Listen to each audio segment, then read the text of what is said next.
Bonjour mesdames, installez-vous, installez-vous. Expliquez-nous un peu le concept de ces balades. Le concept, c'est surtout de permettre au public de vivre une œuvre de Pagnol de l'intérieur. Quel est l'intérêt de mêler la marche et le théâtre? Je crois que le fait de marcher tout au long de la journée, ça permet vraiment aux gens d'être complètement dans le contexte de l'époque. C'est vrai que nous, on est vraiment dans une proximité de jeu toute la journée avec les spectateurs.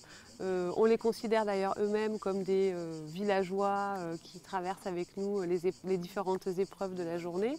Et je pense que ça ne peut exister que par le biais de la marche et de cette déambulation qui, symboliquement, voilà, c'est la marche dans l'œuvre et la marche dans le paysage, quoi.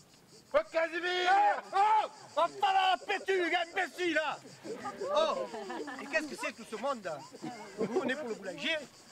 Mais il n'y a pas de pain chez vous? On voit qu'il y a beaucoup de jeunes enfants. C'est pour faire découvrir ou redécouvrir Pagnol. Nous, voilà, ce qui nous fait plaisir aussi, c'est que quand à la fin de la journée, on a des gens qui nous écrivent des mots. Souvent, on reçoit beaucoup de témoignages par mail et de gens qui nous disent on vous a vu et on a eu envie de relire les œuvres de Pagnol, de revoir ses films. Pour nous, c'est gagné, quoi. Quand on nous dit ça, c'est le plus beau cadeau, quoi. C'est plus dur de mettre en scène une balade itinérante plutôt que de rester sur place. Pourquoi avoir choisi justement ce concept de balade itinérante? C'est un travail d'approche qui est complètement différent parce qu'il y a toute la partie de repérage des lieux, trouver les lieux qui pour nous semblent les plus cohérents, trouver après une déambulation cohérente avec l'histoire, quoi. On travaille en étroite collaboration avec tous les gens qui gèrent le parc. Le décor qui est derrière moi, lui, il est tiré par un cheval. Donc du coup ça permet quand même de pouvoir passer dans des endroits où on ne peut pas passer en voiture. Les acteurs qui jouent ce spectacle, ce sont des acteurs qui ont l'habitude d'être en interaction avec le public, qui sont capables de tenir un personnage tout au long de la journée sans jamais le lâcher, sauf quand on fait la pause pour déjeuner à midi. mais sinon voilà, c'est un peu juste la spécificité, on va dire, des comédiens qui jouent dans La Femme du Boulanger. Ah oui, vas-y, toi qui es debout, vas-y, donne le tour. Viens là. Allez avec moi, écoute-moi. Tu n'aurais pas dû te battre debout, maintenant que tu es debout, tu vas venir. Viens avec nous, viens.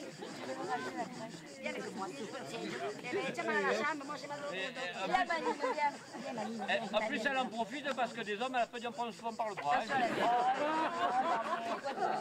On va poursuivre encore au mois d'octobre avec La Femme du Boulanger, sûrement en 2013 également, mais on prépare quand même pour 2013 des surprises, puisque comme vous le savez, Marseille est capitale de la culture en 2013, et que donc à ce titre, on avait envie de faire des petites choses un peu particulières, mais ça, pour l'instant, on n'en parle pas, parce que ça sera une surprise. À vous, 3, 4. Depuis qu'il emporte, le diable l'emporte, il ne passe plus dessous les portes. Chantons, merci berger.